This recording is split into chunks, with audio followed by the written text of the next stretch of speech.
Hey, I'm Spencer. And I'm Britton. And I'm Jesse. Since 2011, Buckethead has released 301 albums in his Pikes series, and we're going to listen to them. Way out of time. This is Getting Head. Bucketcast.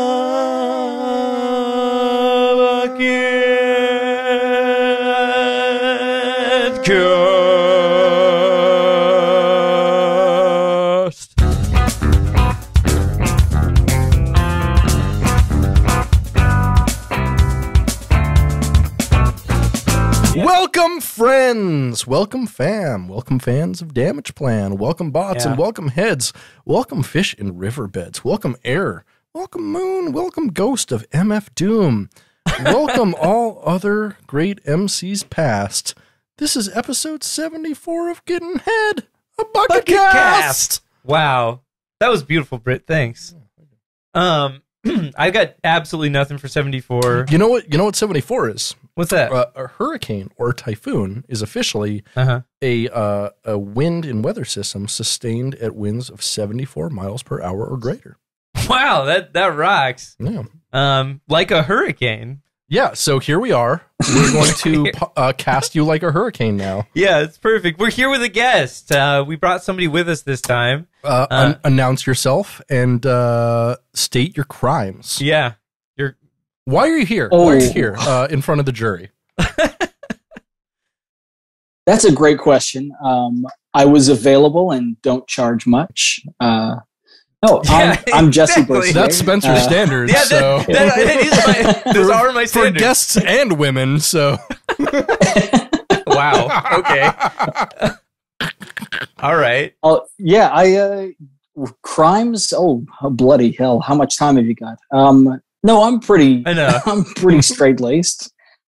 I got thrown in the back of a cop car for skateboarding twice as a kid.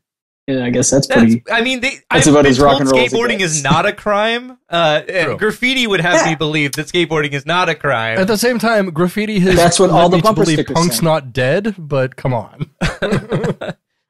Yeah. Oh, yeah. Dead. I thought it was Punk's Not Dad. No, right. Punk is dad. That's it's for definitely sure. Well, Punk it's is more like very granddad yeah, now. But Punk is uncle. It's Punkle. Uncle. Punkle's not dead.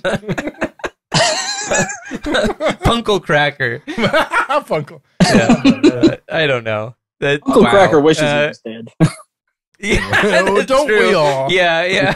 That's my new graffiti. Uncle Cracker's not dead. Just reminding people that he's still around. Or just Punkle Cracker, but the A on Cracker is an anarchy symbol. Oh, that's nice. Yeah. Dude, let's talk about the anarchy symbol. Like, when did it lose all meaning? Like, it was before I was alive, obviously, but like, did it ever mean anything? So I remember the first like anarchist I met was this weird goth kid in middle school who like I remember one time his brother, who was like another weird shitbag, like bought him for his birthday what do you call those things? They're fucking like mouth protectors for eating pussy. You know what I'm talking about? No. They're like condoms, but for eating pussy. They're the dumbest thing to ever exist. Because like, if called you're a dental willing to dam. go down, dental dam. Thank you. Okay. It's the first time I ever saw dental dams, and like, I remember he brought him to school, and he was like showing everyone that he had dental dams, and he was like 14 years old, and I'm there thinking like, if you're like eating someone's pussy, who's like also probably presumably 14 years old. And, like, they're sus enough that you have to use a dental dam? Okay, you're 14 at the time. Like, you are also 14. Yeah, okay. Yeah. I mean, what 14-year-old is really worrying about contracting venereal diseases from eating pussy? And, like, if they do exist, what the fuck? Like, there's so much to unpack here. What? I know. That's what I'm. Yeah. This pops into my mind once every like 3 years, and I'm like, man, what the fuck? Alaska's fucked up. Alaska's fucked up. Yeah. That's for sure. We're from Alaska. Where are you from, dude? Yeah. I'm from Winnipeg, Manitoba, Canada. Hell yeah. Basically, I was going to say, do you know anything about Winnipeg? I can hit you with a few facts about us. Oh, please. I need those Winnifacts. Oh, I can definitely, I know Winnipeg facts, really only in relation to wrestling, in particular the Bret Hart family. We can go down that road if you want, but if not, it's cool. Well, now you might be able to teach me a thing or two. I didn't realize the Hart family had any ties to Winnipeg. I thought they were Alberta. They are. They do have a wrestling school in the West, though. Yeah. Oh, right on. Yeah. Okay. Yeah. Mm-hmm. Well, let's see. They own beyond their wrestling schools in Canada. Yeah. That is true. Yeah. Beyond that, so this actually ties very tangentially into Buckethead. The first KFC franchise started in Winnipeg. Interesting. Really? The first franchise, like the first Okay, interesting. Yeah. Huh. Oh. Yeah. I don't know why the hell I know that. We have so few claims to fame that we just claim onto anything. You gotta know them, right? We're the same about Alaska. We can tell you about every Alaskan band who has ever charted on the top 200 Billboard charts. Yeah. Because there's only 5 or 6. Yeah, it's like you just know, you know who's famous. You do. Yeah. Yeah. But anyway, Winnipeg. Okay. Famous Winnipeggers. So the Guess Who Winnipeggers were started here. Yeah, the Guess famous Winnipeggers. We actually, So interestingly enough, my dad actually opened up for the Guess Who in 1977 in Alaska. Oh wow! Huh? Yeah. Huh? Yeah. They opened up for the Guess Who. Yeah, that's really rad. Weird, right? And he met Richard Bachman. Said he was a nice guy. And then afterwards, he met Wolfman Jack, and Wolfman Jack made him like eat his catering meal or something. I don't know. It's a weird story. Wait, what? Wolfman Jack, like very famous DJ from back in the day, had a voice like this. And he's like, hey, your band played real good. You want my hot dogs or something like that? And he made my dad eat his hot dogs or so. I don't remember. It's a weird story. I'm like, what is going on, dude? That's a weird story to tell your son. That's weird. Okay, tell me more about Winnipeg. What do we got? Guess Who? That's tight. We got Guess Who, KFC, Propaganda, I believe. No, that's not. Oh. I don't think they're from here. Are they? Oh, man, I don't even remember. I think I heard that. They played here recently. I mean, Propaganda has like literally the second best politics of any punk band. Huh. Yeah. Okay. Who has the first? After Chumbawamba. Chumbawamba by far. All right. I'm literally not kidding. Yeah. People think I'm dropping a joke. Go back and listen to like Chumbawamba's 80s stuff. It's anarcho-punk and it's like super I thought it's dope as hell. It's like super anti-Thatcher. It's it's rad shit. It's real anarcho-punk. Like Chumbawamba was an anarcho-punk collective who like owned a house and all lived together basically. Yeah, I've lived in places like that. Yeah, except they were all talented together instead of like fucking ripping each other's shit off for fucking drug money. It's like there's a difference between anarcho-punk and being in a grind band, Spencer. Yeah. Being in a grind house. That's true. Yeah. It's true. I wish that was what the Grindhouse was about. Yeah, Robert Rodriguez and Quentin Tarantino double feature. Oh yeah. It was about just like living with a bunch of stinky dudes that like won't do dishes, and then like one of my favorite times was a dude that I lived with was like really hungover or something. I don't know, but he was like, it was like 3 p.m. and he was trying to heat up some like shit that he had made on the stove the night before, something out of a box. A lot of them were into the box foods. Heroin? No, just like it was like mac and cheese or something, or like something like that, right? And it was like in like a pot, right, like a saucepan sort of thing. And then he like takes it and he puts it in the microwave and slams the door and goes to press the button. And I'm like, yo, because I'm like in the kitchen like doing something, and I was like, yo, what are you doing? Don't do that. And he's like, what do you mean? Gets fucking pissed at me and like gets in my face. He's like, what you fucking tell me what to do? Blah, blah, blah. Why are you trying to fucking tell me what to do, man? Why are you trying to control me? Why are you trying to tell me what I can and can't do? And I'm like, bro, you put the fucking pot in the microwave, bro. Like, put it in a fucking bowl. Like a metal pot. What are you doing? You gonna blow? Yeah, like the whole metal pot. I'm like, you gonna blow up the house, bro? Like, come on. And he was like, you know, like that's as they do. As they do. As the punk guys. I don't know. This is a fun time. Yeah, super fun. Okay. Super. Yeah. Well, you know, I've never been to Winnipeg. I've never actually been to Canada, which is weird because I've lived very in close proximity to Canada my whole life. Dude. Vancouver, grew up in Alaska. Vancouver's beautiful. Grew up in Alaska, but then I lived down here, which is we're in Seattle, Washington, which is quite close to Vancouver, BC. It's like 2.5 hours, something like that, away. Pretty cool. But I've got no excuse. I got to explore it one of these days. Right. Well, I can tell you right now, if you're doing a Canada-wide tour, you can skip most of Manitoba. It's pretty boring. Straight up. Yeah. There's 3 places you should go, probably. Maybe 2. I mean, you definitely want to check out Vancouver's pretty cool. Victoria's beautiful. Yeah. Toronto's pretty cool. You can make a case for Edmonds. Or Edmonton? Sorry, Edmonton. Yeah. I've heard they have a big mall there. Yeah, that's about it. Yeah, I'm gonna go with those 4. Like, those are your picks. Huh? It's beautiful countryside, but we grew up in Alaska, so you already know what they have. Yeah, I do know what it's like. We've got all that fucking beauty without having to struggle with French shit. So, yeah. Do you speak French? No. I do. You. Yeah. You do? Yeah, that's tight. I mean, that's super cool. Like, not. Mm-hmm. Well, sorry, I'll clarify.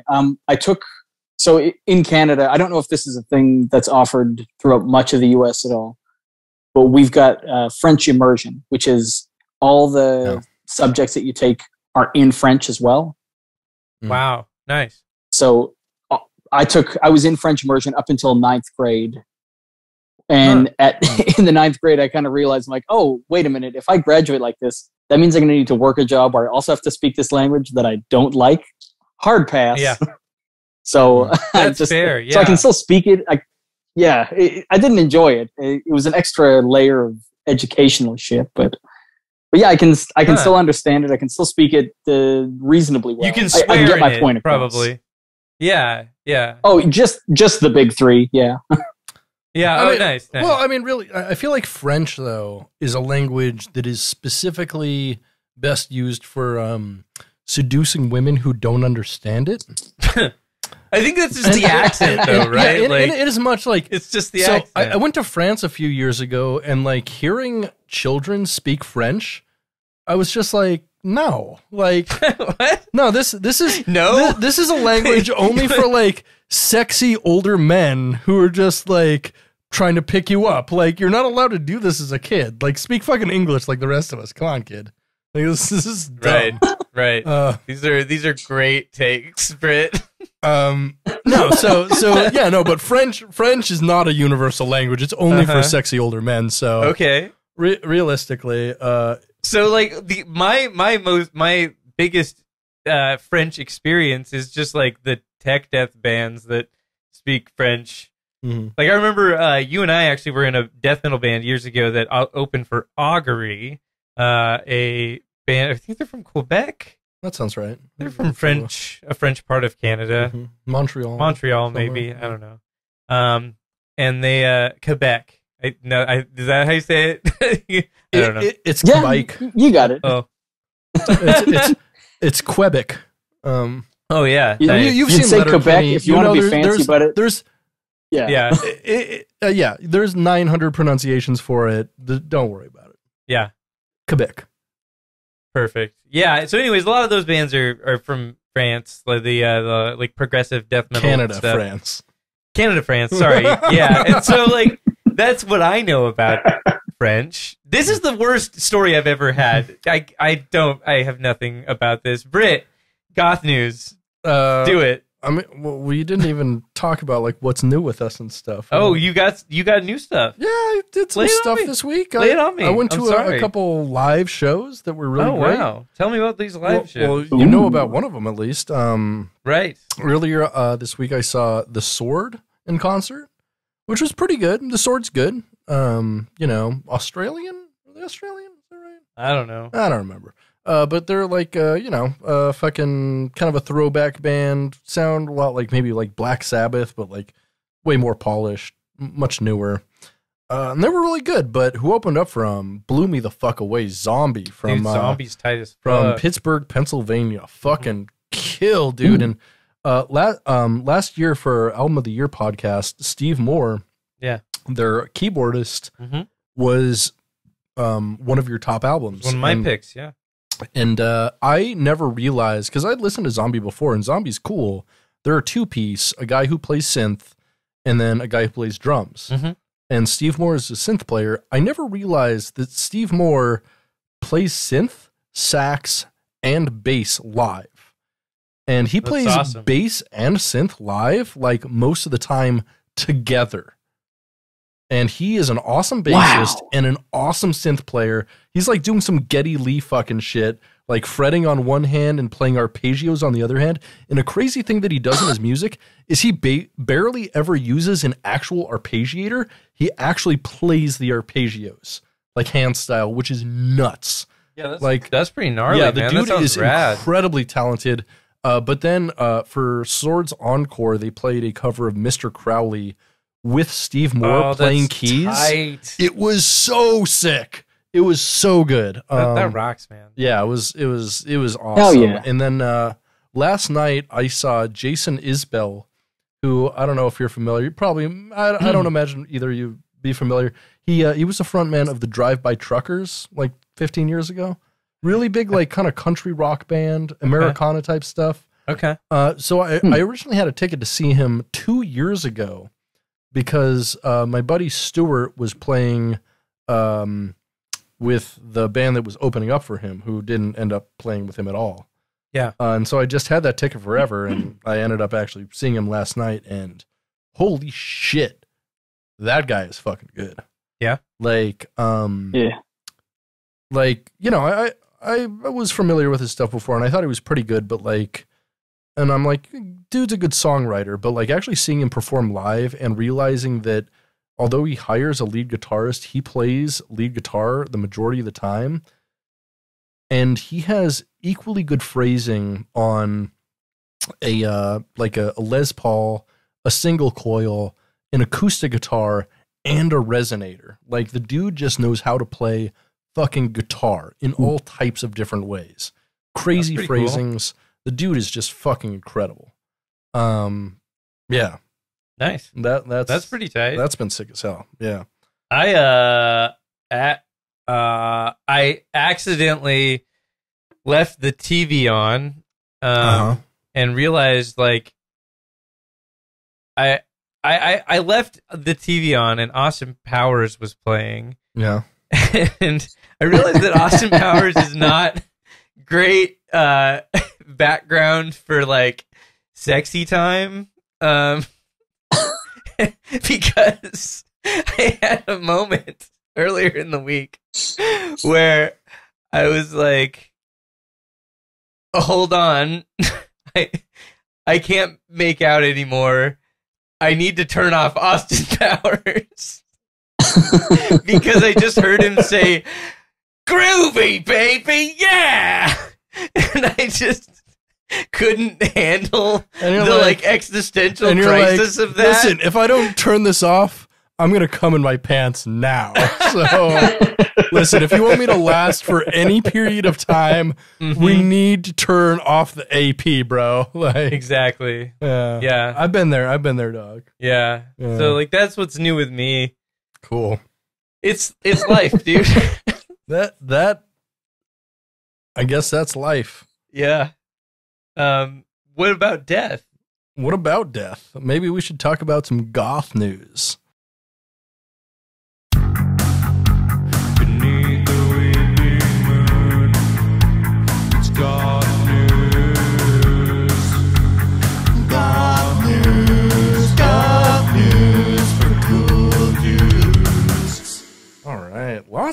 what's going on in the goth world this week? Lay it on me. This week in goth news, rapper with an interest in underage girls turned pop punk influencer Machine Gun Kelly revealed on The Late Late Show with James Corden that he is having difficulty planning his perfect gothic wedding. Okay. When asked when he was getting married, Kelly said, quote, "When they can build me like a red river with gothic," but then cut himself off, adding, "The location is hard, trying to find a spot that's matching my artistic vision." Wait, he wants a red river? A red river with gothic, and then he stopped. He stopped talking. A red river with gothic something. We don't know.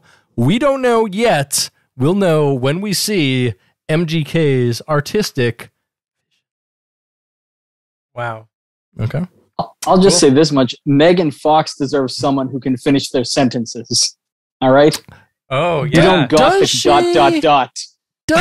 she? She was in Jennifer's and MGK body. have been engaged for 2 months now. And frankly, there's no reason anybody should give a fuck about any of this. Also in goth news, goth pioneers Bauhaus announced this week their first U.S. tour in 16 years. Wow. In unfortunate goth news, they're playing Seattle on the exact same night as we're going to see Steely Dan. Oh yeah, okay. Yeah. But I don't know. We saw that Bauhaus tribute band play, and like I feel like I got enough of the Bauhaus experience through that. I think I'm good. Like I'll pass on seeing Bauhaus. Yeah, I don't really need to know if I need to see like the Bauhaus that's like 30 years older than the Bauhaus tribute band. That's not bad. Yeah, totally. Yeah, I feel that. They're playing in Portland like 3 days before, and I'm like, I don't really. I honestly just don't care enough about Bauhaus. Like Bauhaus has great vocals and occasionally bass lines. And other than that, I'm like, yeah, it's fine. I have more goth interest than that. And finally, in goth news this week, Papa John's founder and goth royalty John Schnatter spoke this week at the Conservative Political Action Conference, also known as CPAC, sharing the stage with such living monsters as Ron DeSantis, Matt Gaetz, and Donald fucking Trump. In his speech, he listed a number of grievances against Joe Biden and liberal America, including suggesting that Biden intentionally started the current war between Russia and Ukraine. He also took Joe Biden to task on small business practices, saying, quote, you take Reagan, you take Trump, they loved small business. You look at the Biden administration, I can't think of anything they've done that doesn't hurt that small business owner. When you've built something from nothing, you have your heart, you have your empathy for what it takes to run a small business. And to see them do to the small business owners infuriates me. Wow. Schnatter stepped down as CEO of Papa John's in 2018 after he blamed declining sales on football players protesting the treatment of black people in America, causing their stock to fall 30%. And then he used the N-word during a conference call. Goth news for cool dudes. Wow, what a goth news. That was really great, Britt. Thanks. Hey, Jesse, do you know anyone who is goth? Currently in this, our year of the Lord 2022, no, I do not. Yeah. In Winnipeg, really? There's no like no goth scene. Oh, no goth scene I guess like Alaska didn't really have a goth scene at all. Yeah, that's true. Me either. So we did used to have a goth scene. We had actually a pretty famous goth night at one of our bars up until I want to say 2010.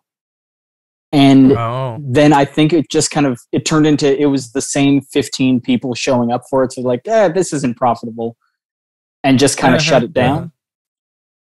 It's making a bit of a resurgence, though, because that same bar is having an emo/goth night. So they've teamed up with the emo resurgence. And that's the thing. Is I could see that. Well, and like in the goth world specifically, I spend a lot of time, looking at goth stuff, and I have my own opinions on the world.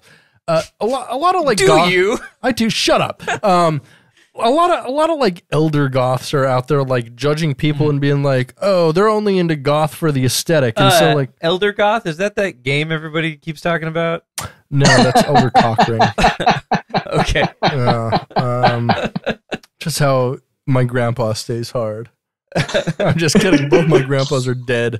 Their bones are hard as fuck all the time. They're hard as fuck, dude, all the time. Those erections be lasting longer than 4 hours, baby. Bro, they're both calcified as hell, dog. You have no idea. I don't want to derail anything, but Britt, when you said I look at a lot of goth stuff, I just imagine you're looking at a computer just typing in like bats. The first Castlevania video game. You honestly, that's it. That's what honestly, you're doing. You're not far off on the boolean operators I use. I'll just be like, in quotation marks, The Cure, and then Goth News Cool, and then just like Goth News Cool Plus.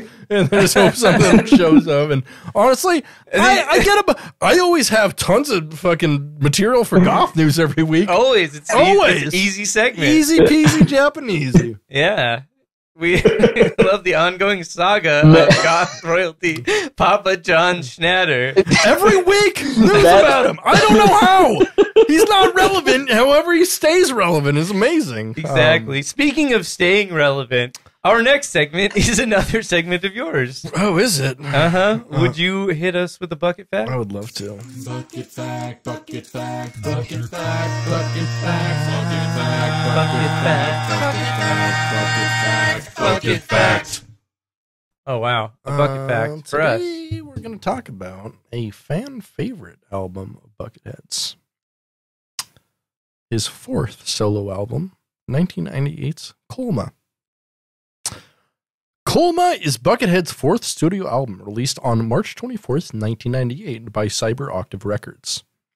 The album was recorded for Buckethead's mother, as she was ill at the time with colon cancer, and he wanted to make an album she would enjoy listening to while in recovery.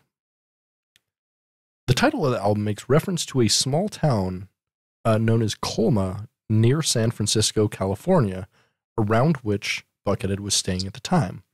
Okay. Much of Colma's land is occupied by cemeteries, and its population of less than 2,000 living residents is much smaller than the approximately 1.5 million persons within cemeteries in the Colma city boundaries. Wow. It is said the dead population outnumber the living by thousands to one. Holy shit, that's heavy, bro. Yeah. The album, though acoustic, has a theme of death, as evidenced by many of the titles of its tracks. Mm-hmm. Album features Buckethead and drummer Brain on every track, doing guitar and drums and percussion respectively on all of the album's tracks. Also featured are DJ Disc and Bill Laswell from Praxis, and some cello. DJ Disc. And some cello and viola on 2 tracks, handled by Berklee College of Music alumna Terry Utalon. In a 2009 interview, she recalled Buckethead as being an odd one, an elusive character. The album is probably best known for Buckethead favorite, Big Sur Moon. Named after the Mac OS variant, Mac OS 11. Big Definitely. Sur. Yeah, he time traveled and figured that one out. A melody he included in his solo set while playing with Guns N' Roses. So he played it at almost every single Guns N' Roses show he played with them, and which continues to be a staple in his live sets today, being the 3rd most played song he has in his live sets altogether. Wow. Bucket fact. Wow, what a bucket fact, Britt. What? Thanks for that. Bucket fact, absolutely. That was great. We listened to 3 more goddamn Pikes this week! We fucking did. Pike 220, Pike 221, and Pike 222, Mirror Realms, Cove Cloud, and Out of the Attic, respectively. Respectively. Now, something I should point out before we even dive into this, guess what Pike 220 is? Guess what this marks?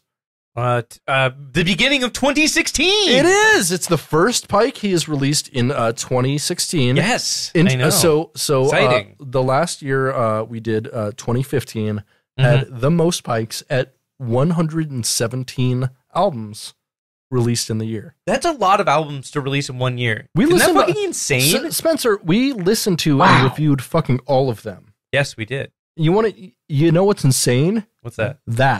Yeah. It is. Yeah. Yeah. It's actually pretty dark. It leads me to like the theme of the podcast, which is, what are we doing? Great question. But another question for you is, so he released 117 Pikes the year prior. How many Pikes do you believe he released in 2016? I'm going to let both of you guess here. 85. Jess? Well, we listened to 3 of them for this week. I'm going to say 33. You're much closer. By price of right rules, though, both of you fail. Just 23 in 2016. Oh, wow. That's quite a drop-off. Shit. He never comes anywhere close to 117. I think the closest he ever comes is like 35 in another year. I think 2014. Wow. Yeah. Never comes. I still think it's worth to mentioning. 23 releases in a year is still goddamn insane. Yeah, right. Like for real. That's still too much. 100%. No, 100%. Yeah, especially like by yourself. Definitely. Like, yeah, that is something else. But let's talk about what he released. Pike 220, Mirror Realms. Yeah. Released on January 6th, 2016, 13 days after Raindrops on Christmas, which is the longest break he's taken for 8 months between Pikes. Wow. That's a lot. That's a break. It's a big break. Yeah. Hell yeah. Well, hey, before we get into this, hey, Jesse, what's your experience with Buckethead? Have you ever listened to Buckethead before? Prior to my invitation to this podcast, no, I've not. So I went into this as a bucket virgin, a virgin head. I don't know what you'd call us. Yeah, virgin head, I think is pretty good. Yeah, I feel like that means you've like had sex but have never gotten blown. Like, yeah, I think so. Virgin head. Yeah, exactly. No, I mean I've had sex. Sure I just never put the penis in. Oh yeah. Oh yeah, you only did the shaft. You just rubbed the shaft a bunch. Yeah. Exactly. Yeah. Perfect. Just stayed on the outside. That's what 2019's Shaft, starring Samuel L. Jackson, is about. By the way, it is what that's about. It's about him. Yeah. Refusing to put the head in a pussy. He's just like, I think I'm gonna put my motherfucking head in your motherfucking pussy. That's the big quote from that movie. Yep, that's the big quote. I'm tired of this motherfucking heads and these motherfucking pussies. Yo, I was thinking about Snakes on a Plane the other day. It's like, okay, so we all remember Snakes on a Plane, right? 2005. I have no idea what you're referencing.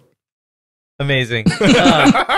Anyways, Snakes on a Plane. I was really hyped for Snakes on a Plane before it came out, just because of, it was an early meme movie. It was like the first meme movie that I remember. Yeah. It's like, hey, we made a movie based on a stupid title. And you're like, yeah. Yeah. It was like the first time somebody had done that in a while in like such an egregious way. And like I was very hyped for it, and I bought a shirt for it. I think I bought the shirt from Hot Topic, I want to say. But like I bought the shirt before I saw the movie. And the shirt, I found it. I still have it. That's why I'm bringing this up. I found this. And it says snakes, and then it says on a plane, and it has like a plane and then like these snakes intertwined around it. Yeah, I remember the symbol, yeah. And it's like kind of a lame shirt. It's very lame. But it's like, I'm so stoked I still have it. It's like this weird thing that I held onto for a long time. Something that's still lame has become like post lame now, and like post lame is cool again. Yes, which is rad. So like, eventually our podcast will become post lame, right? No, like that's, no, always lame. Sorry. Okay. All right. Speaking of lame, no. No. So I liked. Not speaking of lame, Pike 220 Mirror Realms was good. It was good. It was a solid 4 tracks, kind of split into, I'd say, 2 very distinctive parts. Yes. But those distinctive parts spoke to me on their own, like in a pretty powerful way. Like, basically, the first half of it is a song called Blue Slide that starts out in like almost a dynamic Latin jazz kind of way with like kind of rock drums, but it kind of mellows out into like a melody with a really nice bass part and just like really mellow drums. The whole thing is just like really fucking pleasant, honestly. Yeah. Yeah, it's like, it's relaxing. Yeah. So there's 2 halves of this. There's like the first half is very relaxing. It's like relaxing. It's got acoustic guitar, and it's cool. It's always good when we hear acoustic guitar come out. This isn't an anti-acoustic guitar podcast. So that's good. But then the other half, the latter half, is like there's a lot of shredding, and it's pretty.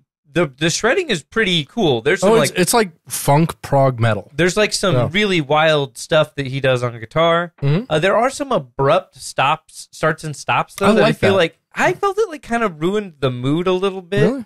I was not as huge into that, but I did enjoy that shredding part. It was pretty cool. Hey, I want to know what you thought though. This is the first Buckethead album you've listened to, so like, tell me about it. So what I did for each song on each of these albums, I took notes. So I have a few bullet points for each. So for Blue Slide, for the first half. Sick. Yeah. Excellent. Thank you. Well, I was excited to be on the podcast. I wanted to make sure I did my homework. Amazing. So Thank you, buddy. Yeah, much more than Spencer does. Appreciate it. I took fucking notes. on every song, like both of us have. I didn't think so, Spencer. I didn't think so. I know what you do, Spencer. General impressions are okay. I remember. They're okay. Okay, well, they're not great though. Well, let's not get ahead of ourselves. These might be absolute shit notes. So what I have for Blue Slide, for the first side of it, I have 3 points. 1, this hold music fucks. Yes. 2, yes. Oh yeah. 2, this is the perfect soundtrack to a Cinemax softcore sex scene. Like, I could flip onto this at 10 p.m. as a teenager, and yeah, either that or like definitely. A massage that doesn't end in a happy ending. Yeah, like a legitimate massage. Yeah, I could get a massage. This album. Yes, it's legitimate massage music or softcore porn, which is weird that like softcore porn music is very different from the massage music where you get jerked off in the end, but it definitely is very different. Okay. There's a line for sure. And then the other note I have for the song itself, that's okay. The song itself felt very repetitive, and it felt to me like it was originally shorter, and someone said, this needs more dad to it, more dad jazz. Yeah, more or less. Like a lot of Buckethead's materials, especially on the Pike, feels like he finishes a song and he's like, maybe I could just like copy and paste the song just one more time and then just do another solo over it, and that'll just fill out twice the time, right? Which is like, and that's all right, absolutely it is true, but at the same time, like, my only criticism of the song is I felt like instead of being, I think, a 16.5-minute song, it could have been 10 minutes and said exactly the same thing. I completely agree. Yes. Yeah, that's like, a really good point. It definitely needed to be kind of a long song, but not that long. Yeah, I definitely felt fatigue towards like the middle end of that, definitely. On the other hand, what do you think about Mirror Realms 1, 2, and 3, the last 3 songs? So yeah, for Mirror Realms, the takeaway is I enjoyed it, but I wanted to do the middle manager thing where you have the compliment sandwich. So I had 1 critique and 2 compliments. Nice. So I'll put it in the middle. you got to do it. Of course. So compliment. Someone made their CKY and Les Claypool albums kiss, and I love it. Nice. Critique. This did not need to be 3 parts. Much like we said in the previous song, this was like, he's just kind of going at it again. Hey, a different solo here and a slightly different tweak there. This could have been one shorter song, in my opinion. Yeah. And then final compliment to close it out. This was very reminiscent to me of when Green Jelly provided the soundtrack for the Super Nintendo Spider-Man game. Like, it was just really, this is a lot of dumb, aggressive fun. I have not heard that, but that's amazing. You know what? Green Jelly. Yeah. We have a Green Jelly connection, don't we? Yeah. We should have Shawn on here someday. One of my friends, Shawn, plays guitar for Green Jelly. Amazing. Yeah, and lives in the Green Jelly compound. The compound? Like, I'm 99% sure, like, he's one of those people, like, who, like, posts pictures on Instagram, and, like, every time I see one of them, I'm like, I'm 99% sure you do crack cocaine, specifically. Like, that is the specific drug you do. That's the weird vibe I'm getting from everything that's happening. It is specifically crack cocaine. Yeah. Can't be anything else. I don't know why. Okay. Well, that's tight. I'm into it. Yeah. Green Jelly, they're also famous for being in Clerks. They got a song in Clerks. They have a song in Clerks. Their famous song, the fucking Three Little Pigs, has both Maynard James Keenan and Danny Carey in the song. Right. Another Tool connection, of which there's so many on this podcast. I have a Tool story. It's a pretty short story. Can I tell it really quick? No. Wow. Pike 221. It's your podcast. Wow. I'm kidding. Are we really going to stand for this? Like, this treatment? Okay. No matter what, even if I say yes, I can edit everything out. So yeah, that's true. Go for it. Say whatever you want. I don't care. Okay, bro, check this out. I was at work the other day, and I work with some characters, let's say, and I was in the room with a few of those characters, and let me describe them to you really quick. He works for Central Casting, so character actors, if you will. Okay, I'm kidding. He works on the Geek Squad. I repair. So I was in the repair room where the Geek Squad. Yeah, where we repair computers and phones and stuff. And so I was in there with a few other dudes. One of the dudes is like the same age as me, and he plays guitar. He's into like a bunch of different kinds of music and stuff. The other dude is like in his like kind of mid to late 30s, and he also plays guitar and is into a bunch of music and stuff. And then the third guy in the room is this like 40s like gay dude with this huge beard, and he looks kind of imposing. He's like a big dude, and he's in his like 40s, and he's just kind of like a goofy like kind of dad sort of vibe. So you mean the only cool dude in the room? No, it's me, obviously.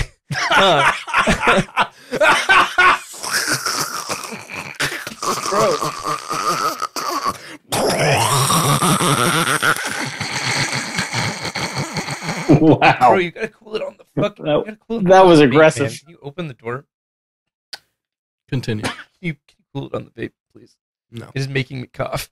Mm-hmm. Anyways, and can you open the door? We're good. Oh my god. Continue. Jesus Christ. Please cool it on the vape. So, anyways, the dude who is the same age as me, his name's Ian. He's a pretty cool guy. He put on, so contrary to being a pretty cool guy, he put on Tool in the repair room. That's not the sort of music people usually play in there. It's usually like pop stuff. It's like kind of general, like 80s pop, 90s pop, like modern pop, whatever. It's usually or sometimes we play jazz or like hip hop, but it's like usually pretty like general, right? So playing something like Tool, not like frowned upon by any means, but like it's unusual. So he plays Tool, but here's the fucked up thing. Him and the other two guys, they all start singing along to Tool, and I'm there between them all, and I'm like, what the shit is happening? So so these dudes fucking singing along to Tool, and I'm like there, and I'm like, what the fuck? Like, I have no idea where I've worked for the past 5 years. Like, are you fucking kidding me? No, I know. I could have called that. I'm surprised you weren't singing along to Tool. That's the only thing in this story that surprises me. The only reason I didn't is because I didn't know the words. That's fair. I would have. Yeah, I'm not smart enough to know the words. Be more aware of your surroundings. It's weird that actually surprises you, because knowing where you work, I'm like, I mean, it just duh. It was a surprising. Pike 221, Cove Cloud, released on January 11th, 2016, just 5 days after Mirror Realms. There's 2 tracks on this one. Just 2? Cove and Cloud. Yeah. This is a mellow one. This is like a new agey kind of thing. More than it's kind of just like the first half of the last album, Blue Slide. Like it is an exploration of that style again. Yeah. Mm-hmm. Mm-hmm. It's definitely like, it's very jazzy in that it sticks to very modal ideas. But it's also like very much just kind of like a post-rock song. Acoustic backing, electric guitar leads and solos over it. It's a jam. It's fine. It is a jam. It's a jam. Yeah. Yeah. What do you think of this guy? My notes, I have, this hold music does not fuck, but it's very pleasant. It knows what fucking is, but it does not fuck. True, yes, exactly. That is correct. It's aware of it, but it's like, we're restrained. Quite fuck. Whereas I feel the last album doesn't know what fucking is, but does fuck. But still fucks. Yes. Yeah, exactly. Yeah. This so for Cove, I found it had like a very very optimistic kind of like up feeling kind of peaceful sound to it. Yeah, it very much reminded me of like to me it was this was like, this could be the background to a video game about fishing that I'm terrible at and I would still love playing it, Yeah. It's like the music that plays when you get up and it's like really sunny out, like unexpectedly, and then it like takes you a really long time to like make coffee or whatever because like everything's dirty or you're like can't find shit that you need or something, and so it's just like this long thing that's like all kind of the same, but it's just like, hey, here I am. You know what this would be a good soundtrack to? Is to a fishing game, but instead of like catching fish, it's more like getting old people's passwords. No, it's more like one of the Hitman games, but you're hunting down 90s seminal jam band fish. Oh, and just murking Trey Anastasio. Yeah, just fucking Yeah, totally. That's like that rocks. Stop your 8-minute keyboard solo. Get. Yeah. Just there's 4 levels. The drummer, the keyboardist, and like, then fucking Mike and Trey. Each of the members are playing their instrument in like a really like exotic place. Like the drummer's like playing in the back of like a cargo plane. Yeah. Like, and fucking like, the keyboardist is like the fucking back of like an elaborate Moroccan restaurant that's like maze like an IKEA. You fucking, it's a serpentine and you have to go through. Trey Anastasio is literally riding a dolphin and playing a guitar solo. And you have to kill that dolphin too. But literally, like has armor and can shoot lasers. But you can't kill him until you take the 4 tabs of acid that are included with the physical game. Yeah. You actually have to lick the disc. Oh yeah. You gotta lick the disc, obviously. That's the name. It's a fish. Lick the disc. Is the name. Wow. Yeah. The unofficial fish video game. 2014's Fish Lick the Disc on PC. Check it out. Actually, it's only on Linux. That's perfect. Only on Linux. Exactly. Yeah, it would be. Only on the filthy fish build of GNU. This fucking rock. Second track, Cloud, was more mellow than the first track even. Like, this album, interestingly, like, most of Buckethead's albums, Pikes at least, I feel like ramp up and get heavier as they go until sometimes inevitably there's like a last track that mellows everything out. With this, like, it's a pretty mellow first track, but then the second track, Cloud, is even more mellow. Mm-hmm. And it's real nice. I mean, it's big electric guitar melodies, big chords, big sweep pad energy. We love a sweep pad. Yeah, we love a filter sweep. It's really nice. You program that shit in there and then get it working on an LFO. Oh, so God, we love when we get both a filter sweep and a pan sweep going. Oh, yeah. Some of that. Yeah. Love that. Yeah. Yeah. Let's say in keeping with... Oh, sorry. No, you. Well, so I was just saying, in keeping with the hold themes of the last few tracks, this was hold music for like a corporation that sells you psychedelics legally. Oh, yeah, that's really good. I like that. That it would be so. Oh my God, can you imagine the hellscape when like all of that stuff does become like you can make it and sell it like you can with weed now? Yeah. Like.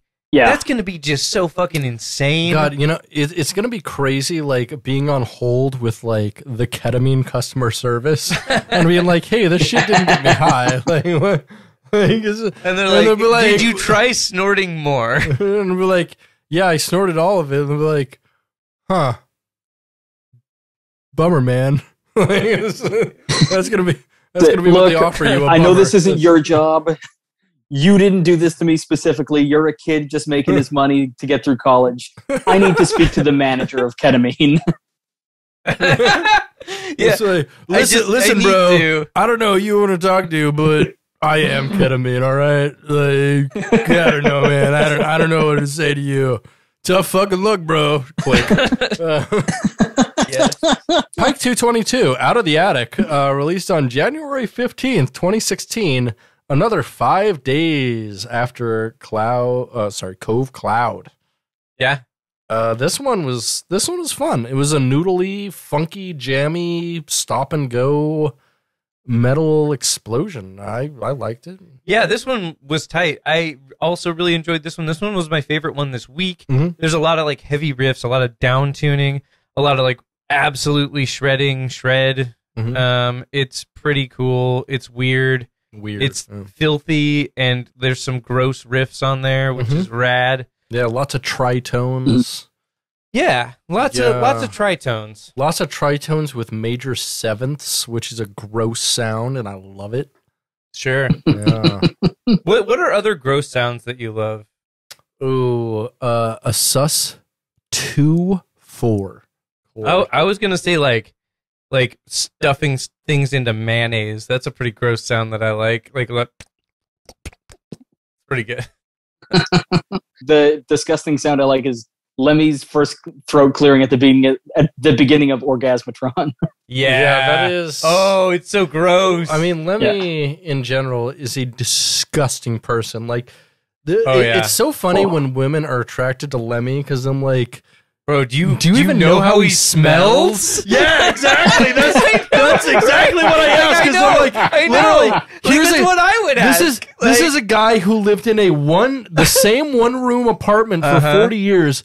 That was a fucking like wreck and like chain smoked his way and back to the only bar he went to, the Rainbow, for fucking like 30-40 years of his life.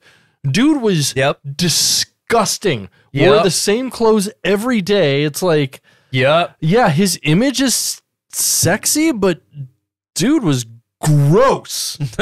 If you have like those balls were gnarly. If you can smell anything, you would not be attracted to Lemmy or want to fuck him. Yeah. Like, oh man. Yeah. What do you think was the worst smelling? Who's your biggest hero that you think smells the worst? The guy from Blues Traveler. He's your biggest hero? You fucking John Popper's your biggest hero, Spencer? No, he's not my hero. He just would smell really bad. Like you. I don't know. Sorry, not in the spirit of the question. I know you. I knew Chris Farley. Chris Farley, yeah. Or how about like like Zakk Wilde? Obviously, smells terrible, and you like him. He definitely does. Yeah. My friend. One of my friends. We got to get him on the podcast. He met Zakk Wilde recently and has a whole story about it, and it's amazing. Okay. And we got to get that guy on here. But who do you think smells the worst versus your amount of respect for them?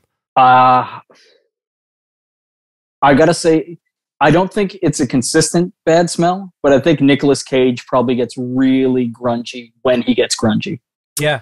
Interesting. Yeah. I've got huge respect for him, but I feel like when he's in the mood to get stanky, he's just ripe. Oh, because like he gets into it, in a way that I feel that. Right. I think that there are times in which he's very clean, but I think you're right. I think when he's in one of those zones, he's like, no, I'm not going to shower for 2 months. Fair. Because I'm playing this character. So for me, it's two people I feel like could go absolutely either way. Actually, three. I'm going to say John C. Reilly, rapper Danny Brown, and Bjork. I feel like all three of them could smell fucking immaculate or like death, but I would still kind of respect them in the exact same way.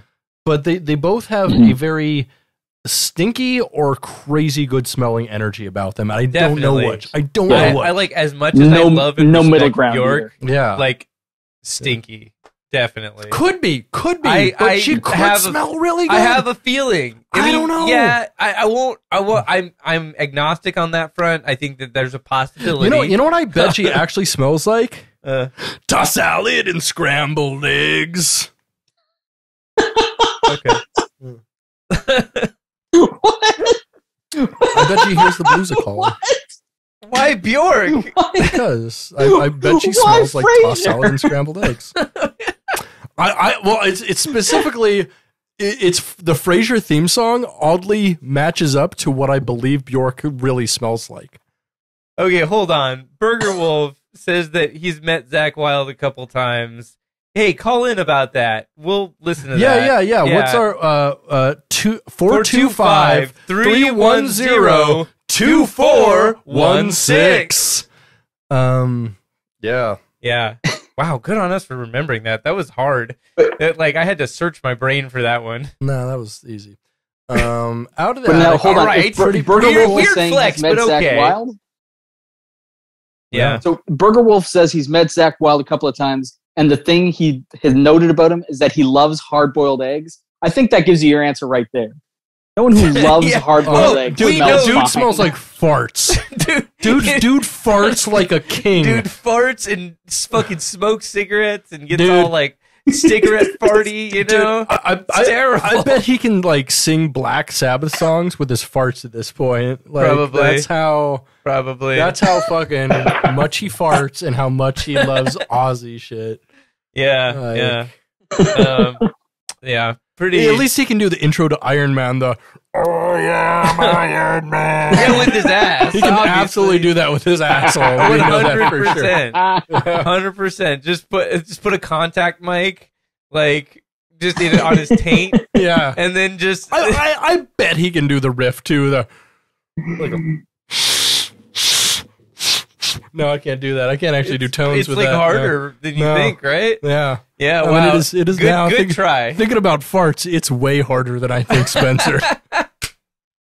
That's great. I'm talking about I'm erect thinking about farts. We know. The Zakk Wilde farting fucking old metal song specifically. Zakk Wilde fart porn .tk. Okay, well. That's a good explanation for Pike 222 out of the attic. By the way, 222 1/3 is 666. Oh, I love that. Yeah, me too. It's great. Hey Jesse, what'd you think? Yeah. For what was that? For number 2? This is 222. Here, The third the third one. Yeah. Out of the attic. 222. Yeah. Sorry. Yeah, I had good. I think of the 3, that was my favorite for sure. Yeah.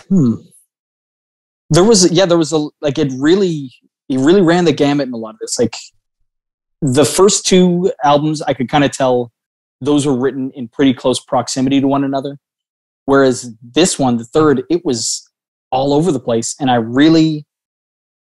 was a lot I really liked about it. Favorite song of the whole thing was Gloom, which to me was insane because it was the least gloomy track on an otherwise kind of gloomy album. Yeah, very much so. Yeah. Yeah. I don't know about gloomy. It was like a lot of stop and go riffy metal. It was, I mean, there was some doomy parts. I don't know about gloomy. Like, I could see some gloomy. Like, I felt some sludge on there. Like, it was very sludgy. I think sludge there wasn't anything like atmosphere. really like sad or melancholic, though, is what I'm saying. Like the previous two Pikes, which were very melancholic and actually kind of gloomy in a way, I'd say. In a way. You know, I think you you're are thinking of more of the old man gloom type gloom. I'm thinking of more like the existential gloom. And I'm thinking about Gloom the Pokemon. I'll say, Gloomer, I think, isn't it? No, it's Gloom. Is it Gloom? I thought it was Gloomer. It's the poisonous mushroom his name guy. is Pikachu, actually.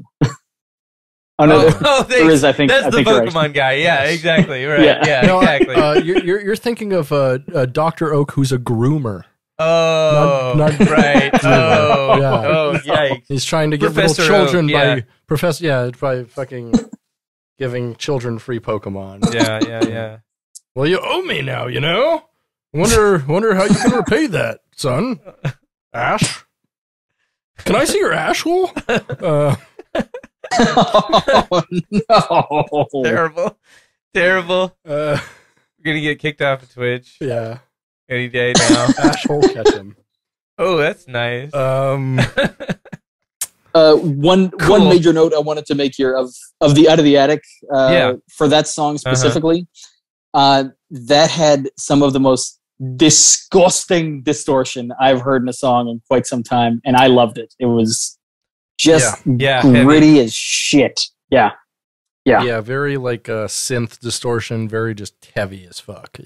Yeah, it was really heavy. Yeah. It sounded like really heavy on my little speaker. Good tones. Also, I'd say he did a very responsible use of like playing around with effects on all three of these Pikes.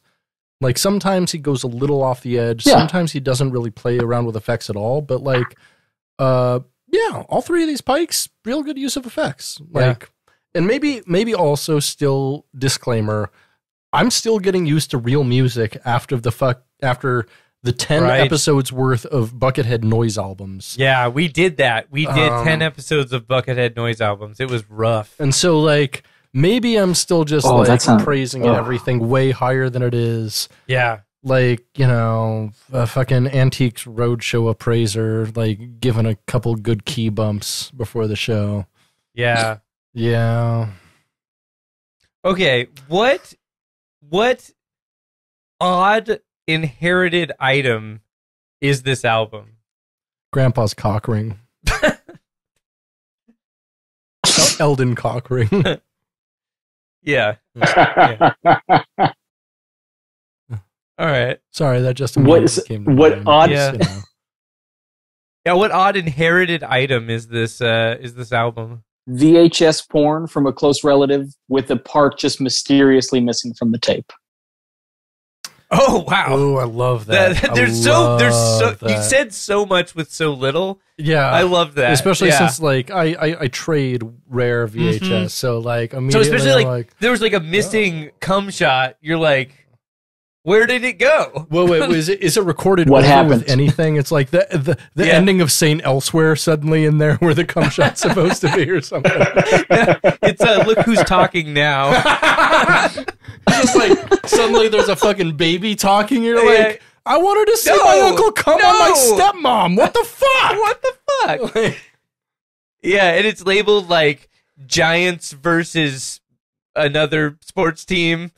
96. Yeah, and D2 Mighty Ducks. / D2 Mighty Ducks. There was D2 all right. Fucking dad and uncle. Oh, no.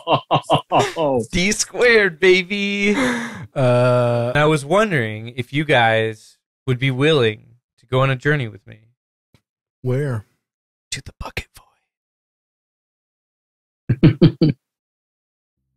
Statements from the Bucket Void. Bucket Void.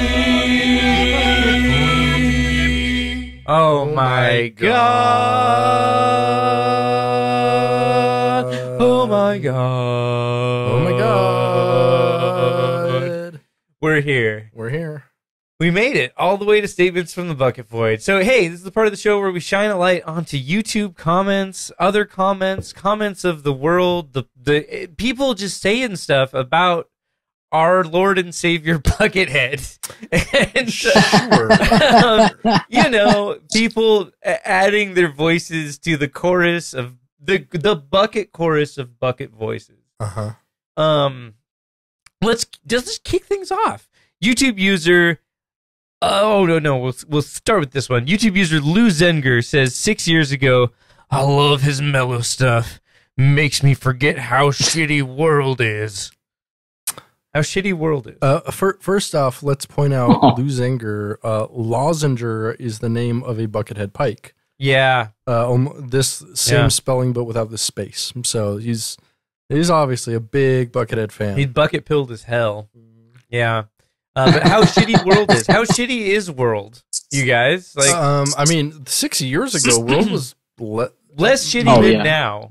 I mean, but at the same time, 6 years ago, that was the beginning of 2016. That was also a pretty shitty time.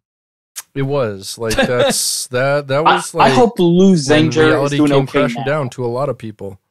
Yeah, me too. Yeah. I hope so too. Moving on. Honestly, like, things have not gotten materially better in the past 6 years in any way, though.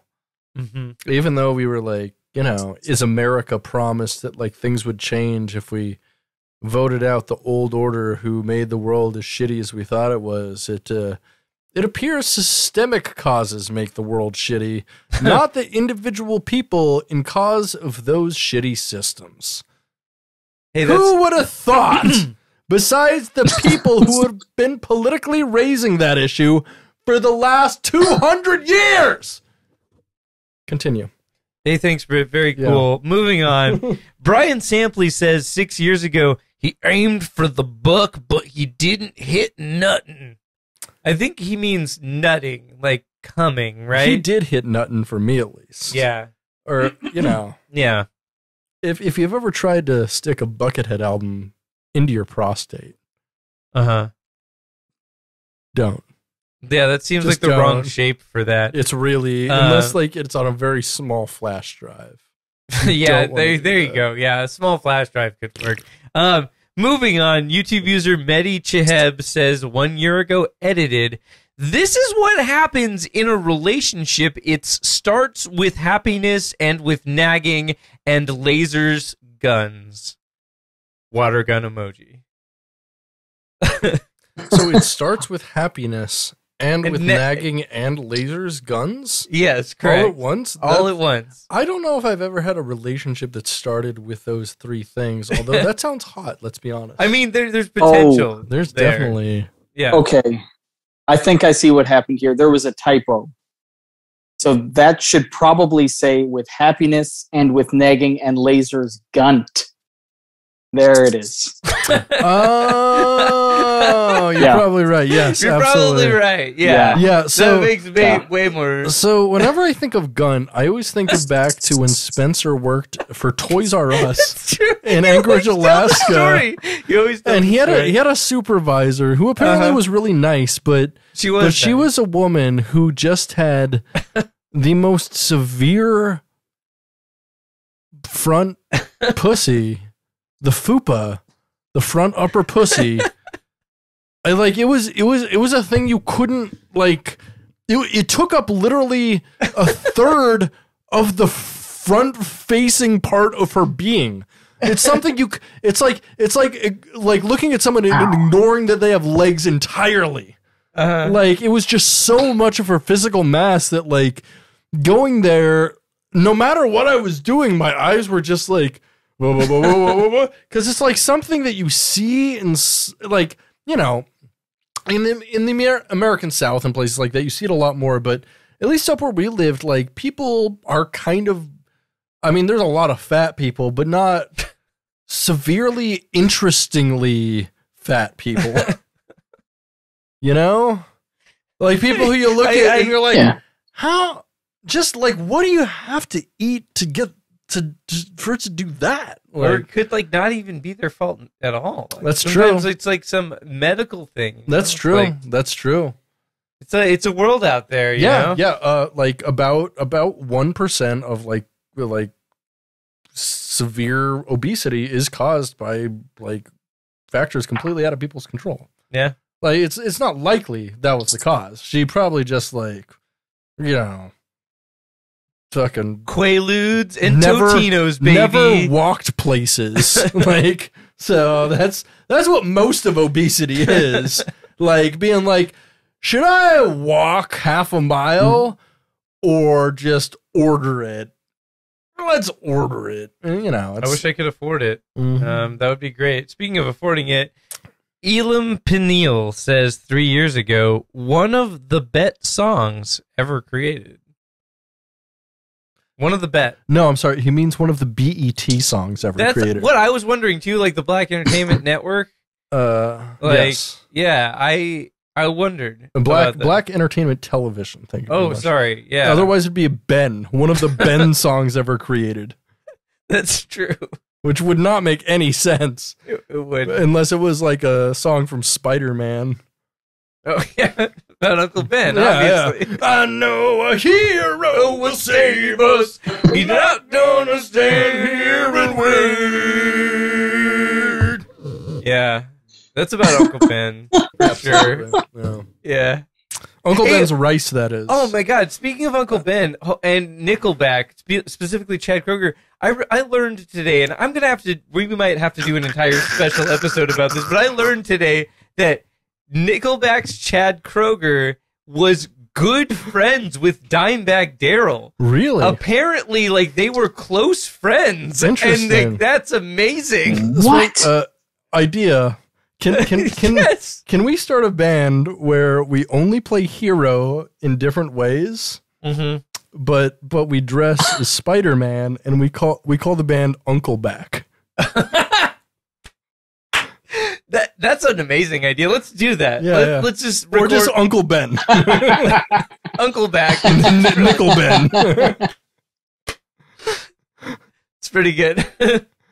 Pretty good. With Hearts Towards None, a Migwa album, by the way. We've talked says, about this 2 years ago, edited, this Pike reminds me of the wonderful moments I had with my girl before she left me. Oh, what a roller coaster. Okay. Woof. Yep. Yeah. There's a woof. Do you think he ever had sex? I don't know. I Buckethead fans. I don't know. Like, emphasis on no. No. If I'm a gambling man, I'm saying no. I'm also willing to bet that he also inserts breaking up with that girl every sentence you can. Just works it into every conversation. If you're 100%, like if you're commenting that on like a Buckethead video on YouTube, you're incorporating that into every facet of your life. Like you are only talking about that basically. And like that's probably like the kind of the crux of all the problems in your life. You feel is like, well, this, that's why she left me. You know? Yeah. Like, totally. Fucking goddamn, we fucking elected Joe Biden and then she left me. Yeah. Yeah. Fucking thanks, Brandon.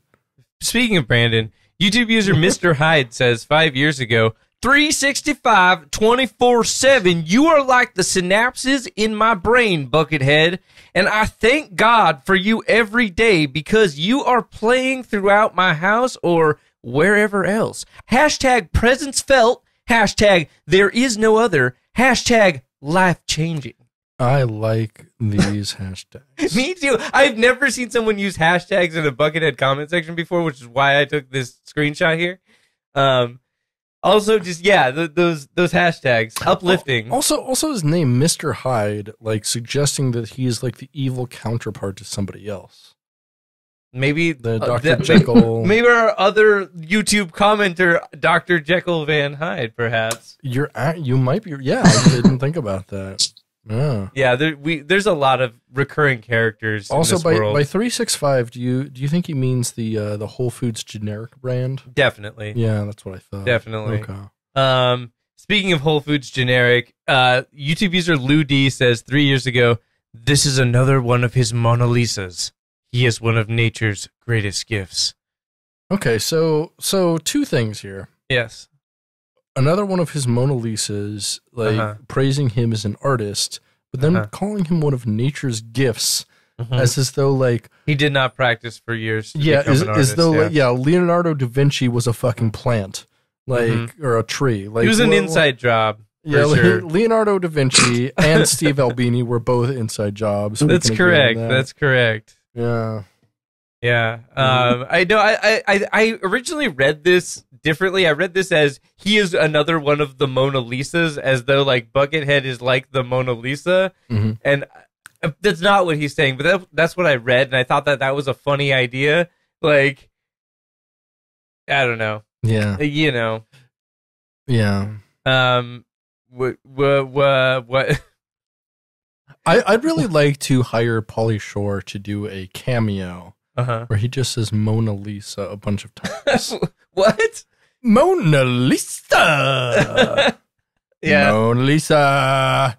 Mona Lisa. Mona Lisa. You know?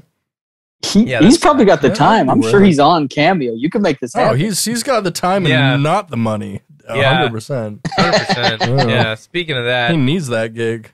Okay, YouTube user Ted S says something we can all agree with. 7 days ago edited. President Buckethead 2024. Honest, straight up, 100% better than any other person I've seen floated. Straight up. Yeah. Better than any other person, any other American who's eligible for it that I've seen floated. Straight up. How would you feel about a Prime Minister Buckethead or whatever? Wait, but Canada has a Prime Minister, right? Is that how that works? Okay. Yeah, we do. Instead of Trudeau, instead of a minister who does blackface, they get one with whiteface. I mean, wow. Sure. Wow. I was gonna say, yeah. You took the words right out of my mouth. We've already got a guy who's dressed up in all kinds of ridiculous fucking costumes. May as well. Yeah. Put the chicken on your fucking head. Can't do any worse, right? Really. There you go. I mean, love that. Definitely can't do worse than us over here. Yeah. Okay, so here's an enormous, insane comment. What? Yes. This is a wall of text. It is a wall of text. Do we want to share this? Or it's you got this? Do you want? I mean, this. Looking at it, this is 15 minutes of just reading, Spencer. No, it is not. Do we want to go down this path? It is not that long. No, I don't know if you. I don't know. Okay. Oh man. Okay. So, okay. No, we're not going to read the whole comment. But I highlighted this because this is one of several insane comments by this person who got in an argument with a guy about the guitar player, Shawn Lane. So a guy commented, "Buckethead is the best. No one can compare," or something like that. And then this guy was like, this other guy, not this guy, but this guy posted that. Then another guy responded and was like, "Nope, Shawn Lane's better." And then this guy responded with this to that, this insane wall of text. And so, like, if you can't see what I'm showing here, it is just like a giant run-on sentence, like into run-on sentence, and it's just a giant wall of text. It is quite long. Okay, so I'm just gonna read the first couple sentences, and then we'll move on. But YouTube user Transparent Oblivion says 5 years ago, in response to someone saying Shawn Lane is a better guitar player than Buckethead, "You've got to be a teeny bopper, still stuck in high school and with a high school education, and wow, does it show. If you and I were to play a game of poker, I'd take all your chips before you even had the chance to blink. There are so many fallacies within your broadcast that it's not even funny, just as I knew there would be. That's why I asked my questions earlier. Indeed, I do know a lot more about music than you ever will. Now, granted, I have not heard of Shawn Lane until you introduced him to me last night, in which I'm highly grateful for. There's no question that he was a truly great guitar player, probably in the top 25 of all time, in which needs close examination. A truly great musician, in which requires further examination as well. And then he goes on to like address every point that the guy made in his comment before. Mm-hmm. So I'm gonna read some quotes here. So. I've only seen Buckethead use his pinky like that, but Buckethead has an advantage. His hands are huge! It's fun. Is he still talking about guitar playing here? Yeah. Okay. And so then we're going to move on a little bit. He's talking about a good finger band? No, he's talking about guitar playing, blah, blah, blah. He's talking about Steve Vai and Robert Johnson, blah, blah, blah. Moving on. Here we go. Oh, but wait. You must think it does, teeny bopper. What a truly childish thought. Now let's see if you can answer the most basic of questions. And if you do not know the answer, and you probably don't, then you do not know anything at all about music. Ready, teeny bopper? Name one musical genre. And there is only one musical genre that stands tall above all else in comparison to all others, where the talent pool is greater than all the others. Classical. Sure. Or jazz. Yeah, I don't. One of those two. There's nowhere else. Literally no other genre where talent is actually pooled. Yeah. But those are some excerpts from that guy's insane rant. He responds later on. Oh my god. What are we doing? In chapter 19 of his novel. Yeah, it gets more insane.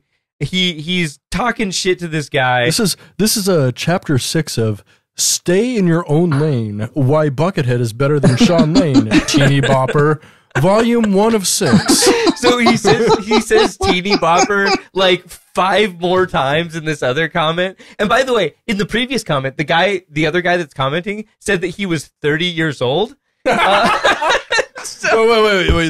The original guy who thinks Shawn Lane's better than Buckethead, or the fucking insane guy? No. The guy that thinks Shawn Lane's better than Buckethead says that he is 30 years old.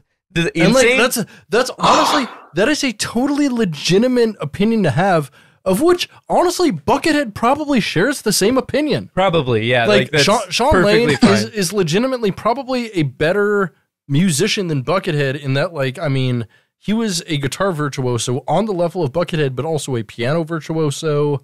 You know what I have to say to that, Britt? You know what I have to say to that argument? Please tell me, please. It is also clear that there's no way that you will ever make it to college with your ma. Your teachers will instantly give you an F. It is also clear that you have 0 friends and loved ones. What the fuck? This guy rocks. I honestly, it's amazing. Like this is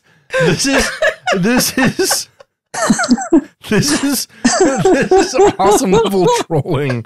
Like where someone like is like, your opinion's wrong, plus ratio, plus everyone you love is dead, plus you've never had a friend, plus you're a virgin, plus you've got the weakest dick game anyone's ever seen in their life, plus your fucking breath smells like school lunch.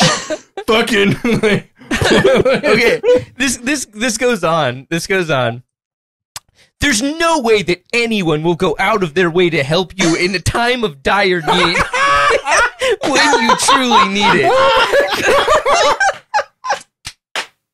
I love this so much. Okay.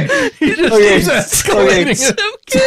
You are truly alone in this universe, and all other human beings despise your presence. No. If you don't kill yourself, you're doing a disservice to humanity. Brent, how did you know where this goes? Because that's the only logical conclusion. So, continuing, but you did it to yourself. You deserve it. You are very lonely, and you will die alone.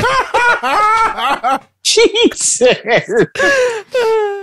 No, you guys were saying Buckethead for president 2024, Buckethead for prime minister. This dude, get this guy in office today. No, I want this dude running the State Department. Fucking just like, if we have a problem with the Xi Jinping, I want him to be like, listen, fucking ratio plus your family is nothing but trash. Yeah. Plus you always smell like a slaughterhouse.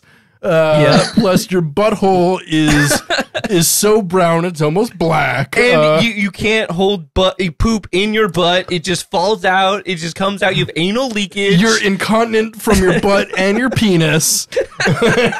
You have IBS through your dick, and you shit out diarrhea. Fuck you. Exactly. No one will ever love you. If you were drowning, if you were drowning in a pool, no one would even try to save you, and you would be drowning because you're incapable of swimming. Ratio. Also, someone would push you into the pool. If you were drowning in diarrhea, a poop fetishist would not try and save you. Fuck off!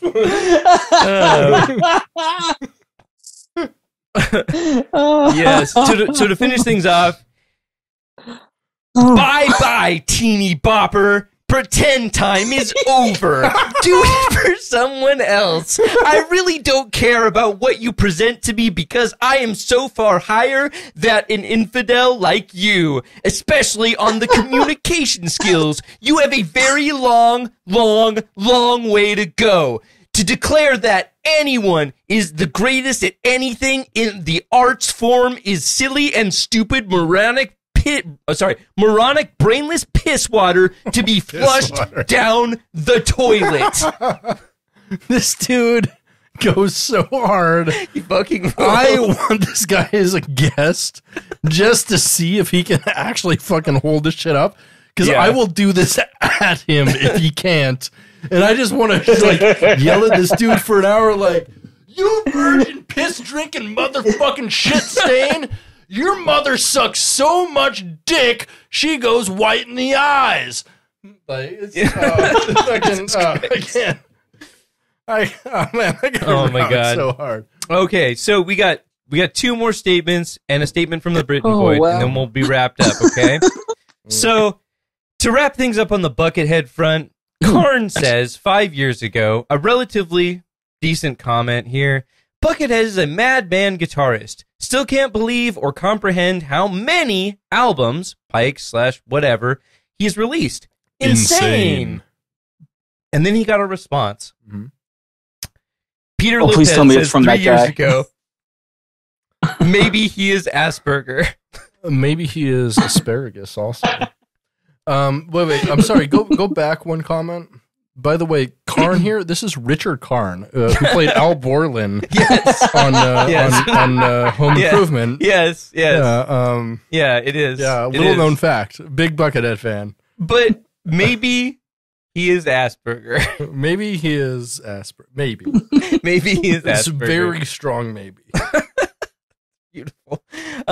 So, lastly, but certainly not least, we have a statement from the Britton Void. Do we? We do. Statements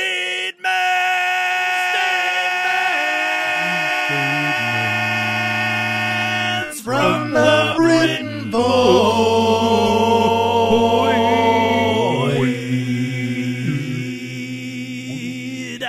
On Tuesday, January 4th, 2022, you texted me, I'm going to write a full hour about Lars Ulrich's cock. Fuck. I mean, if you promised this, if you're gonna hold me to that, I will literally do. I know a full special episode. You know how I can extrapolate information into broadcasting. Mm-hmm. Your broadcast is so full of holes. I mean, really, like, don't dare me to make a podcast about something because I will, and it will be torture for you. I know. I'm just saying, you said this. That's hilarious. Yeah, but I feel like it was in response to, like, you really egging me on about Lars Ulrich's cock. I was. I texted you a picture of Lars Ulrich's penis, and then we talked about it for a while. You did? Yeah. Okay, that's fair. Yeah. Yeah. All right. Fair enough. Well, that's it, I guess. That's it, I guess. Statements from the Bucket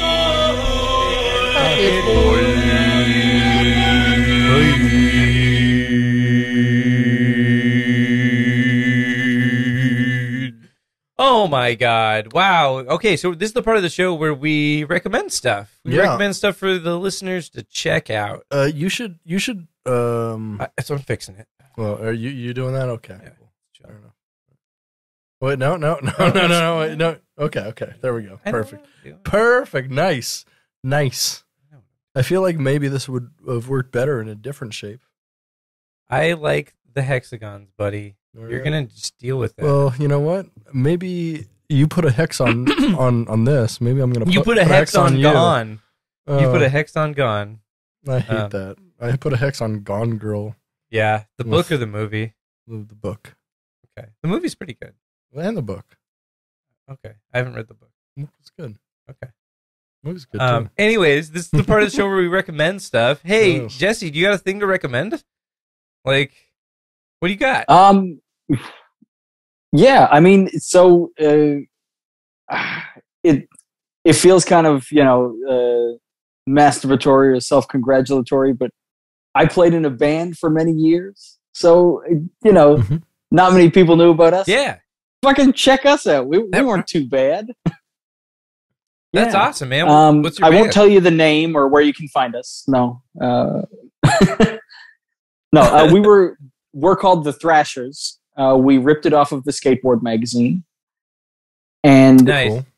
The frustrating part about that, we took that name because we thought it was so dumb and so obvious that somebody had to have it. And no one did at the time. Mm-hmm. So we released a bunch of albums. And then we found out years later there was a group of like 8-year-old kids in California who made a band called the Thrashers. So we were pissed off about that because they ate up all the 8-year-olds. They can't engage in like legal contracts. So fuck them. Like, it's true. Good. Like none of the shit they're doing is really legal. That's true. No, the part of it too. We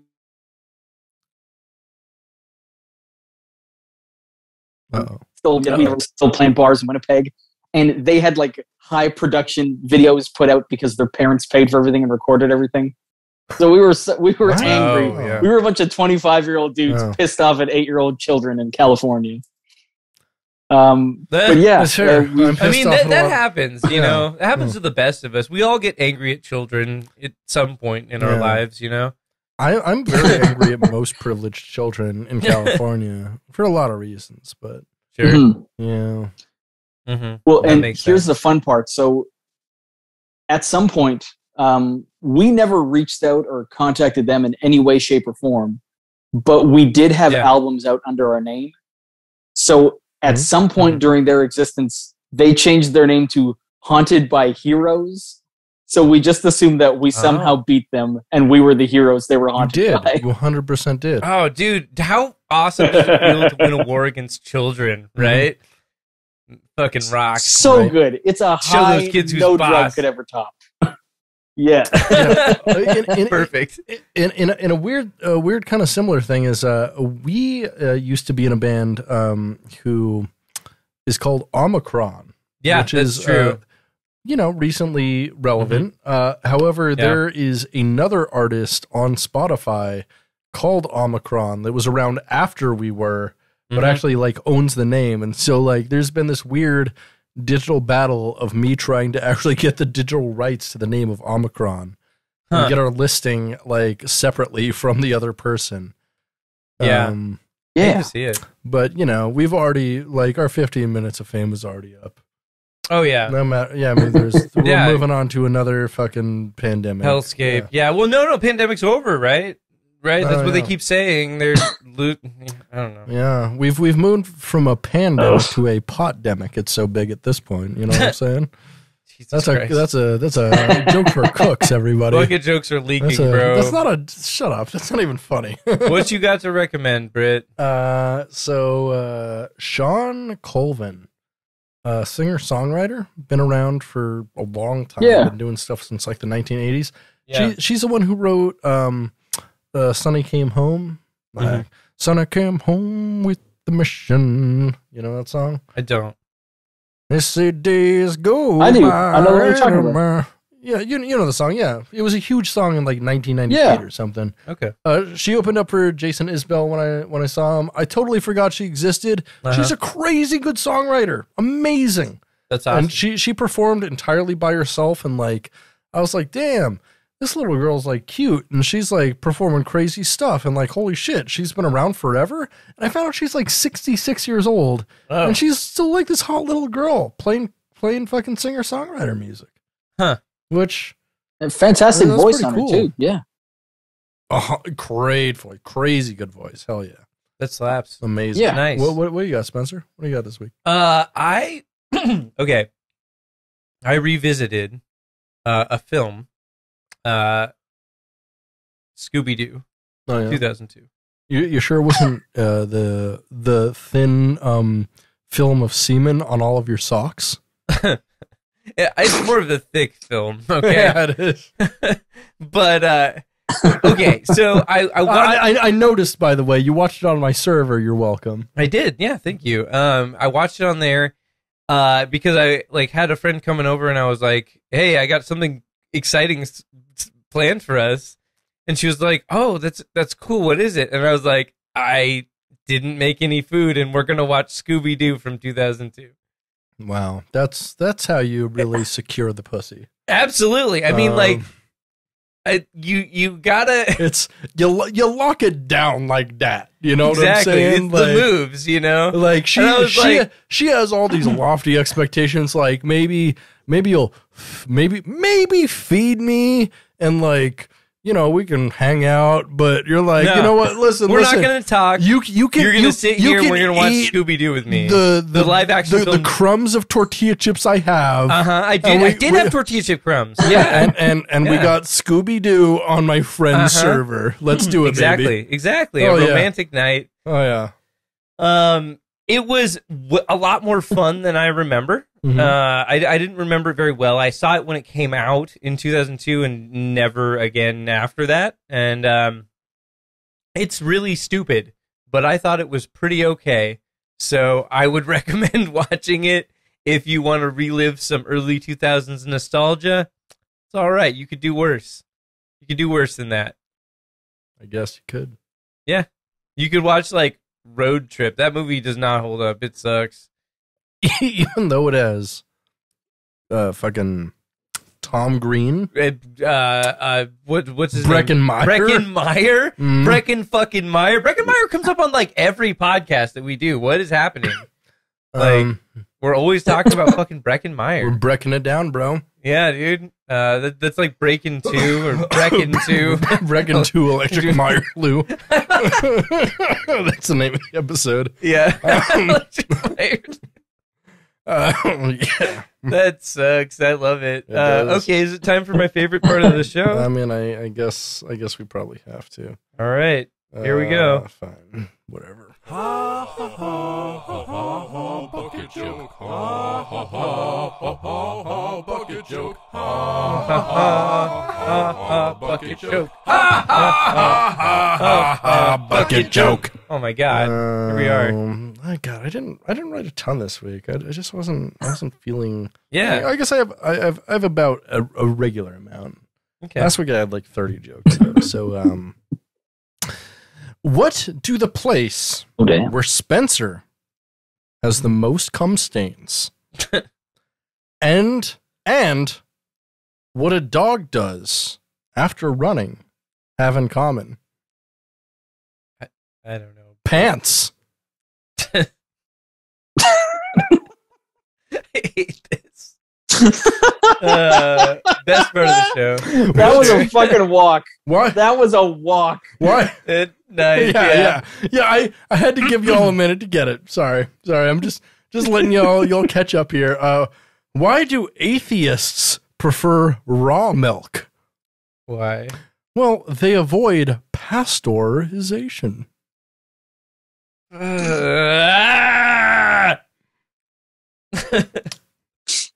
you hear about the Viking that was easily pimped out? No. Yeah, Hagar the Horrible Bro, any Hagar the Horrible joke is like the most like. That's a niche no one is looking for. What has thousands of names, hundreds of feet, and is always sad? I don't know. Tell me. Wikifeet.com. Wikifeet men or wikifeet.com? Like, no matter what, it's all sad. Yeah. It's all a pit of sadness. But you know what they say? It's never imposter syndrome if you forge your entire resume. That's true. Italian fascist dictator Benito Mussolini walks into a bar full of dissonants and orders everyone a shot.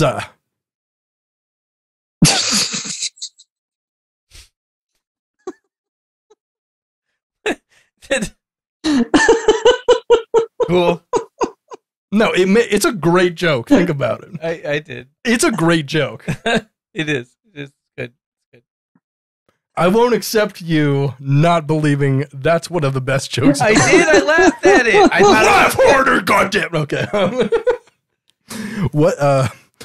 What would you call Stevie Wonder if he only had one hit? Oh no. I'm not ready for What would you call Stevie Wonder if he only had one hit?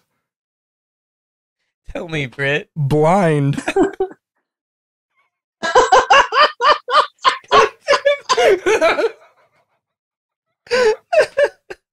God damn it. God damn it. Pretty good. That's Pretty good. I'm proud of that one. How much do deer fawns cost? I don't know. Well, not quite $1. Well, it's not quite $1 Oh, thanks. Thanks for clarifying. yet. Eddie Murphy was walking to the set for the filming of Beverly Hills Cop 2. He walked on a toll bridge that said $1 per axle, so they charged him $1.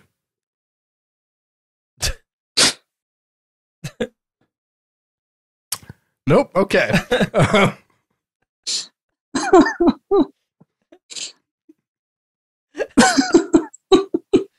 I hate that.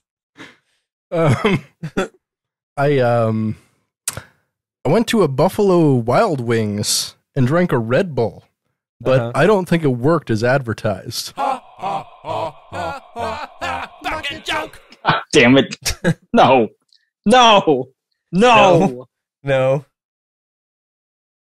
Wow. Damn, Britt. Yeah. That was a lot of bucket jokes. Yeah. Thanks for your bucket jokes. I guess. They were pretty good. Uh-huh. Wow, we made it to the end of the show. I guess we did, yeah. Yeah. So I think we should like do the end of the show stuff, and then Jesse, if you want to hang out for the next part, you can, but you don't have to. Yeah. I like to make it optional because it's weird. It's extreme. We're gonna do an extremely dense and obscure thing. Yeah. That's gonna be really, really like meta. Yeah, let's make it the post roll from now on. I'm fine with that. Totally. But anyways, hey Jesse, thanks so much for hanging out with us. That was super fun. Yeah, where can we find you or like project? Oh, do you have anything to plug? Any projects you've been working on? Anything like that besides the band you mentioned? Yeah. So I mean, the band, we've pre-pandemic we recorded our final album. We were gonna release it, tour for a bit, and then call it a day. But the world hasn't quite been receptive to that. So at some point, we've got this album recorded. We'll release it. Look out for the Thrashers. You can find us on Spotify and iTunes and all that. Other than that, I'm on Twitter most days, just being unhinged. So you can follow me at Jessolito, Jessolido. Yeah, and Hell yeah. I'm easy to get a hold of. I recommend that. Spencer, where do we find you? Check out my website, spencer.zone. Hell yeah. Where can we find you? at Dog Vorbis on most socials. But you know what? Instead, you should just hit us up on socials at a Bucketcast.